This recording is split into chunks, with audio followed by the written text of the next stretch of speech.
Imagine this. You've been diligent with your health. You take your vitamins, you stay active, maybe even walk daily or lift light weights. But despite all of that, your legs feel weaker. Stairs take more effort. Balance feels off. And you're not quite sure why. Now, here's the surprising twist. Some of the very supplements you've been told are essential, especially as you age, could actually be accelerating the loss of muscle strength in your legs. This isn't a scare tactic. It's a reflection of a subtle yet powerful shift happening in the field of nutritional neuroscience and aging physiology. Research over the past decade has revealed that certain nutrients, when taken in excess or out of balance, can interfere with neuromuscular signaling, blunt mitochondrial performance, and even disrupt the hormonal pathways that regulate muscle repair. One of the most compelling findings: to vitamins, commonly recommended in multivitamins and standalone supplements for seniors, may contribute to leg weakness, reduced mobility, and even falls when taken improperly. That's right. The same supplements that promise strength and longevity may be tipping the scale in the opposite direction, quietly undermining the very muscle fibers and motor neurons that keep you mobile, independent, and strong. And the stakes couldn't be higher. After the age of 60, we begin to lose muscle mass at a rate of up to 1-2% per year, a condition known as sarcopenia. But muscle strength, especially in the lower body, can decline even faster. And without strong legs, everything from posture to cognitive performance to emotional resilience takes a hit. Why? Because lower body strength is one of the strongest predictors of both brain health and longevity. So in this video, we're going to do a few things. First, we'll uncover which 2 vitamins may be silently weakening your legs and why. Second, we'll dive into the exact brain muscle mechanisms being disrupted. And finally, I'll give you science-backed strategies to protect and even rebuild your lower body strength using smarter supplementation, movement protocols, and timing. Let's begin with the first concept, and it starts with the surprising way one popular vitamin can interfere with neuromuscular recovery after exercise. After 60, your muscles don't just lose mass, they lose adaptability. And this adaptability is the key to preserving strength, coordination, and resilience. But here's where it gets counterintuitive. One of the most common supplements people take to preserve their vitality, vitamin E, may be doing the opposite. Let's start with the logic behind why vitamin E became so popular. It's a fat-soluble antioxidant, which means it protects cells from oxidative stress, the kind that damages membranes and DNA. That sounds like a good thing, and in many contexts it is. But when it comes to muscle growth and recovery, the picture becomes more complex. Here's what the research shows. Controlled amounts of oxidative stress are necessary for muscle adaptation when you exercise. Even just walking uphill or doing bodyweight squats, your muscle fibers experience tiny amounts of damage. That micro damage sends a signal to your body to repair and reinforce those muscles, making them stronger. But large doses of antioxidants, like vitamin E, can blunt that signal. They reduce the mild oxidative stress that's required to trigger adaptation. A 2014 study published in the Journal of Physiology found that supplementing with high-dose vitamin E and C reduced gains in endurance and mitochondrial biogenesis in older adults after exercise. Essentially, the very thing meant to protect your cells blocked your body from improving its performance. This is especially relevant for leg strength because the legs, particularly the quadriceps and glutes, rely heavily on mitochondrial function for endurance and balance. If those mitochondria aren't stimulated properly, the muscles weaken over time, even if you're moving regularly. Think of it this way. Muscle is like a smart, adaptive engine.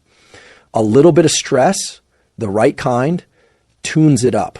But too much shielding, too much interference from external helpers like mega antioxidants prevents that engine from responding to its environment. and the problem often comes down to dosage. Many senior multivitamins contain 400 IU or more of vitamin E, often well above the recommended daily allowance of just 15 milligrams. About 22 grams per glass, about 22 grams of fat, I should say. Taken daily, that excess builds up in your tissues over time, especially since vitamin E is fat soluble and stored in the body. So what's the tool here? A simple strategy is to reduce or eliminate high-dose standalone vitamin E supplements, unless advised by a physician for a specific condition, and instead get your vitamin E from food. Almonds, sunflower seeds, spinach, all offer this nutrient in physiologically balanced amounts, paired with cofactors that your body can process effectively. Have you noticed that your leg strength hasn't improved even with regular movement? This might be a hidden reason. If this insight is helping you rethink your supplement stack, consider subscribing, because we're only getting started. In the next section, we'll explore another surprising culprit, vitamin A, and how too much of it may quietly undermine your muscle energy systems at the cellular level. Let's move to the second vitamin that may be silently weakening your legs after 60, vitamin A. Specifically, the preform type found in many supplements and fortified foods, retinol. Most people associate vitamin A with vision, immunity, and skin health. And yes, it's essential in the right amounts, but recent studies are pointing to something concerning. When taken in excess, vitamin A, particularly in its retinol form, may actually impair mitochondrial function in muscle tissue, especially in the lower body. Here's what the research shows. A 2021 study published in Neuroscience found that excessive intake of retinol was linked to reduced oxidative capacity in skeletal muscle, meaning that the energy-producing factories inside your cells weren't working efficiently. This matters because your leg muscles are some of the most mitochondria-dense tissues in your body. They need that energy output for everything from walking to getting out of a chair to maintaining balance. So what's happening in your body when this occurs? Too much retinol appears to interfere with the function of PGC1 alpha, a master regulator of mitochondrial biogenesis. Think of PGC1 alpha as the switch that tells your cells, hey, we need more energy. Let's build more mitochondria. But when excess retinol builds up in the liver and leaks into the bloodstream, it disrupts this signal, lowering the efficiency of the mitochondria in your leg muscles. That's not all. Retinol in high doses can also reduce the availability of other nutrients critical for muscle health, such as vitamin D and iron, by interfering with their absorption or utilization. It becomes a cascade. More vitamin A doesn't just do less good, it actively blocks the function of other vital pathways that keep your muscles responsive and strong. Here's a real-world analogy. Imagine your muscle is like a hybrid car. It runs on a smart combination of fuel and electric power. Retinol in high doses clogs the electrical system. The car still moves, but less efficiently. It hesitates, it loses torque, and over time it wears down faster than it should. Now, many people over 60 are getting far more retinol than they realize, not just from supplements, but from fortified cereals, dairy products, and animal liver. The tolerable upper limit for vitamin A in adults is 3,000 micrograms RAE per day, but a single multivitamin plus a serving of fortified cereal and a few dairy products can easily exceed that. A simple tool to apply is this. Check your supplement label. If it lists vitamin A as retinol or vitamin A palmitate and the dose is over 900 mag per men or 700 mag per women, consider reducing or switching to a formula that uses beta-carotene instead. Beta-carotene is a provitamin A. Your body converts only what it needs, minimizing the risk of overload. You might be asking, but what about my eyes and immune system? The good news is you can still support those systems with food-based vitamin A precursors, like sweet potatoes, carrots, and dark leafy greens without overwhelming your muscle mitochondria. If this perspective is helpful, I invite you to subscribe. We're building a community that doesn't just chase health trends. We understand the science behind what really works. Next, we'll go even deeper into the mechanisms at play, specifically how neuromuscular signaling depends on a delicate balance of oxidative stress. And what happens when we shut that signal down too aggressively? We tend to think of oxidative stress as something to avoid, a destructive process that ages us and damages our cells. And in excess, that's absolutely true. But here's the nuance most people, and even some healthcare providers, miss. Not all oxidative stress is bad.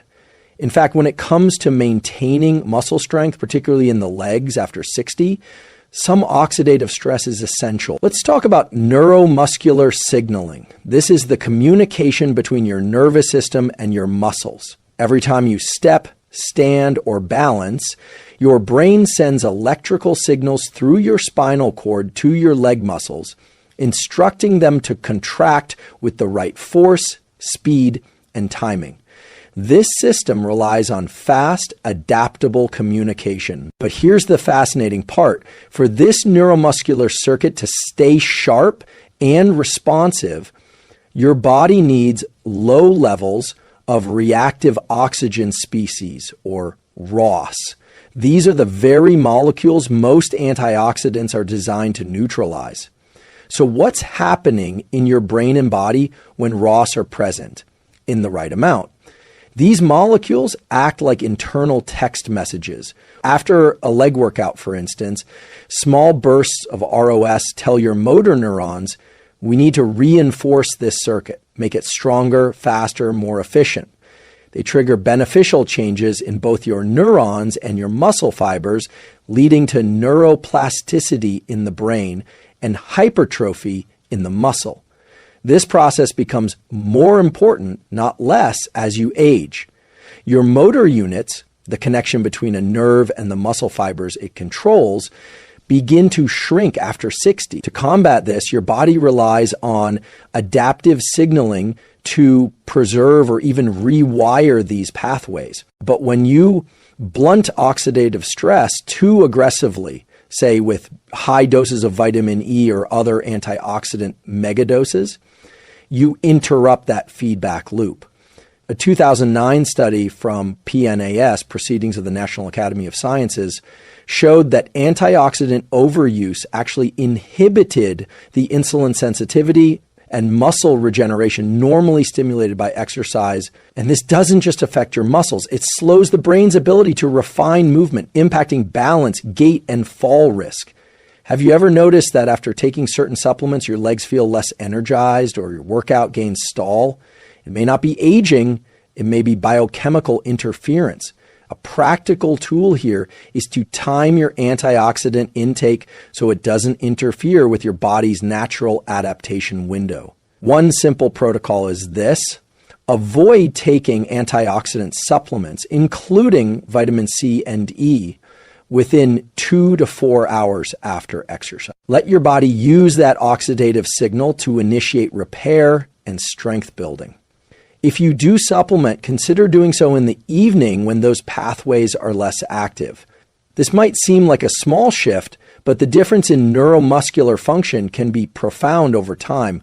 You're allowing your system to respond, to adapt, to grow, rather than constantly putting up barriers it has to work around.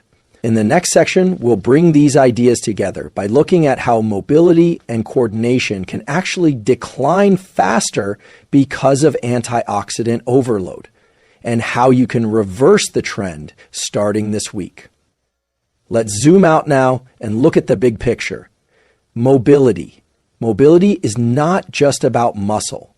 It's about how well your nervous system, muscles, joints, and balance centers work together. And one of the most underappreciated truths in longevity science is this: your mobility, especially in your legs, is the single best predictor of independence and health span after 60. It's not your blood pressure, not your cholesterol. It's how easily you can get up from a chair, walk briskly, climb stairs without support. But here's the paradox. Many older adults are unknowingly compromising their mobility by trying to be healthier, specifically by over-supplementing with antioxidants like vitamin E, C, and even high-dose polyphenols, all in the name of fighting aging. But as we've seen, when you aggressively block oxidative signals, you're not just affecting muscle adaptation, you're disrupting movement learning. Here's what the research shows. In a 2011 study published in the Journal of Applied Physiology, older adults who took high-dose vitamin C and E during a 12-week training program saw less improvement in balance, strength, and coordination compared to those who trained without antioxidants. Their bodies were moving, but not learning how to move better. Why? Because antioxidant overload blunted the sensory feedback loops that refine motor control. These loops are how your brain learns from the tiny mistakes in every step. Adjusting gait, improving balance, remapping movement patterns. Think of it like this. Mobility is a conversation between your brain and your body. And antioxidants, when overused, become the loud friend who talks over everyone else. You stop listening, you stop learning, and your movement becomes stiff, inefficient, or hesitant. Have you ever noticed that your balance seems to be getting worse, even though you're exercising? Or that your legs feel weaker despite walking every day? This might be why. But here's the empowering part. Mobility is one of the most trainable systems in the human body, even into your 80s and 90s, if you give your system the right inputs. So what's the protocol? Here's a science-backed tool. After strength or balance training, avoid antioxidant supplements for at least 4 hours. Let your body fully engage in the adaptive process. Instead, support that window with movement-rich nutrition. Think wild salmon for DHA, beets for nitric oxide, and berries for natural polyphenols in food form. Also, consider reducing your total supplement load once or twice per week, what some researchers call antioxidant cycling. This creates hormetic stress, a small beneficial challenge that trains your neuromuscular system to become more resilient. If this perspective is helping you reconnect with your body and rethink your approach to aging, give this video a like.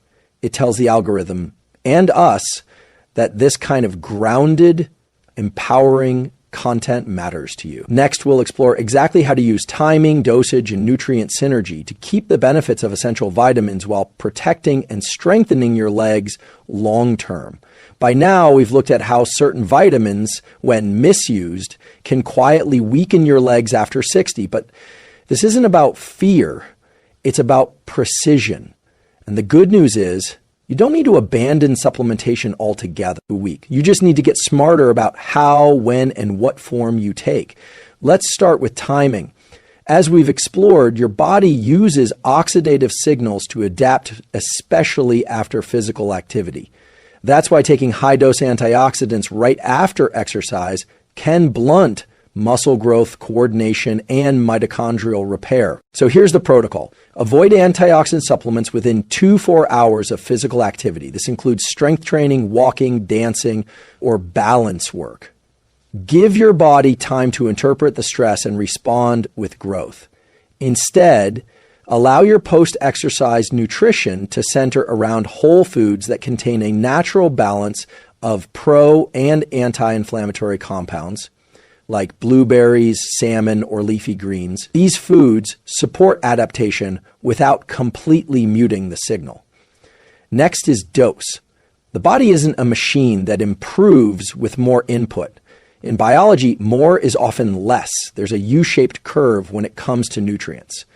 Too little causes deficiency, but too much can cause dysfunction. Vitamin E, for instance, shows protective effects at 100-200 IU per day from mixed tocopherols, but higher doses, 400 IU or more, have been linked to increased all-cause mortality in multiple meta-analyses, including a major review published in Annals of Internal Medicine. Same with vitamin A. We discussed how the tolerable upper limit is 3,000 micrograms RAE, yet many older adults exceed that without realizing it. So the tool here is aim for the middle of the bell curve, not the peak. Choose supplements that provide 100% of your daily value, not mega doses. And adjust your intake based on your diet, not just the label. Then there's form. Not all forms of vitamins are processed the same way in the body. Take vitamin A, retinol, and retinol palmitate are preformed and more likely to accumulate, especially in the liver. But beta-carotene, found in carrots and sweet potatoes, is a provitamin, which means your body converts only what it needs. Unless you have a rare genetic conversion issue, this is a safer and more adaptive route. Same with vitamin E. Many supplements contain just alpha tocopherol, which can crowd out the other forms like gamma tocopherol that your body also needs. So the tool here, look for mixed tocopherols in vitamin E supplements, or better yet, get it from nuts, seeds, and olive oil where it comes balanced with cofactors that support absorption and integration. And finally, something that's rarely discussed, synergy. Nutrients don't work in isolation. For example, vitamin C helps regenerate oxidized vitamin E, and magnesium is needed for vitamin D metabolism. But when you flood the system with one nutrient, it can disrupt the balance of others.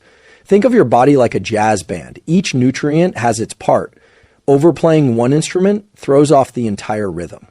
Have you checked your multivitamin lately? If it's megadosed across the board, it may be time to simplify. You might even benefit from targeted supplementation, where you rotate different nutrients on different days based on activity, diet, and season. In the next section, we'll pull all of this together and I'll walk you through a step-by-step guide to support leg strength, mobility, and neuromuscular resilience without the silent sabotage of excessive vitamins. Let's bring this all together with a practical science-backed protocol you can start applying today. Because at the end of the day, knowledge is only power when it becomes behavior.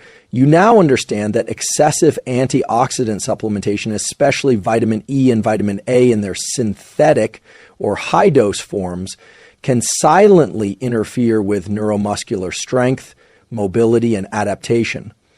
But rather than thinking in terms of good or bad supplements, I want you to think in terms of context and control. Here's the protocol I recommend if you're over 60 and want to preserve or rebuild leg strength and function. 1, stop high-dose antioxidant supplements unless clinically advised. This includes synthetic vitamin E over 200 IU and preformed vitamin A, I more than double palmitate over 2,500 mg. If you're taking these as part of a multivitamin or standalone supplement, reevaluate. Often just discontinuing these can remove the interference in your adaptive muscle and nerve pathways. 2, start timing your nutrition and supplement strategically. After any form of leg training, strength work, walking uphill, dancing, or even Tai Chi, give your body at least 2 to 4 hours before consuming antioxidant-heavy supplements. This allows for the necessary oxidative signaling that triggers neuroplasticity and muscle hypertrophy. A simple practice here is to front load your antioxidants with breakfast on non-training days and save them for evening on active days. This honors your body's natural recovery rhythm. 3, use food as your first line defense. Whenever possible, opt for food-based sources of nutrients rather than pills. Carrots, sweet potatoes, and spinach offer beta-carotene, which your body converts to vitamin A as needed. Almonds, sunflower seeds, and avocados provide vitamin E in mixed tocopherol form, naturally balanced and less likely to disrupt internal processes. Your body is better at handling the orchestra of nutrients in whole foods than the spotlight of a single high-dose vitamin. 4, watch your mobility like a vital sign. Mobility is a window into your nervous system's adaptability. If you notice increasing stiffness, slower walking speed, or reduced leg power, it's not just aging. It could be biochemical interference. So track your leg strength, balance, and reaction speed the same way you track your blood pressure or weight. A simple test you can do at home is the sit-to-stand test. from a dining chair, stand up, and sit down as many times as you can in 30 seconds. Anything below 12 may indicate compromised leg function and a reason to revisit your supplement strategy. 5, incorporate neural load into your leg training. This means engaging not just your muscles, but also your brain. Try exercises that combine movement with balance, coordination, or timing, like backward walking, step-ups with head turns, or single leg stance while brushing your teeth. These challenge your neuromuscular system and force adaptive growth. And if you've already been exercising and feel like you've hit a plateau, reducing antioxidant interference might be the key that unlocks the next level of progress. 6, build in weekly clean days. 1 or 2 days per week, go supplement free. Let your body operate without outside input. This can help recalibrate internal signaling and reduce the risk of nutrient imbalances. Think of it as a reset, a way to listen more closely to what your body actually needs. Remember, longevity isn't just about adding more years, it's about adding more function to those years, especially in your legs, which are your literal foundation for independence and vitality. If this framework is resonating with you, if you're seeing how science can empower smarter decisions for a stronger future, consider subscribing. This channel is here to help you not just live longer, but live better. Next, we'll wrap up with a recap of these insights, and I'll leave you with a specific challenge you can start today to reclaim your strength and mobility. Let's take a step back and integrate everything we've explored today. You've now seen how 2 seemingly helpful vitamins, vitamin A and vitamin E, can quietly undermine leg strength and mobility after 60. Not because they're inherently harmful, but because in excessive, isolated, or poorly timed doses, they interfere with some of the most fundamental processes that keep your muscles strong, your balance sharp, and your nervous system adaptable. Here's what the research shows. Muscle adaptation, the process of getting stronger after exercise, depends on oxidative signals. High-dose antioxidants like vitamin E can blunt that process, preventing growth. Neuromuscular coordination, your brain's ability to fine-tune movement and prevent falls, relies on sensory feedback. Over-supplementing can dampen those signals, leading to slower reflexes and declining mobility. Tissue remodeling and neuroplasticity, key for regenerating motor function, are hormetic processes. They need mild stress to stimulate repair. When we overprotect, we underadapt. And you've learned tools to counteract this without abandoning the support that smart nutrition can offer. Time your antioxidant intake away from physical activity. Choose food-first strategies for nutrients like vitamin A and E. Look for mixed tocopherols, not isolated alpha-tocopherol. Avoid mega doses. Aim for 100% of the daily value, not 300%. Cycle your supplementation, giving your body clean days to recalibrate. Treat mobility as a vital sign, training balance and coordination regularly. These aren't fringe ideas. They're grounded in peer-reviewed research, and they offer a pathway to preserving your strength, independence, and vitality well into your 70s, 80s, and beyond. Now, if you take away just one thing from this entire video, let it be this.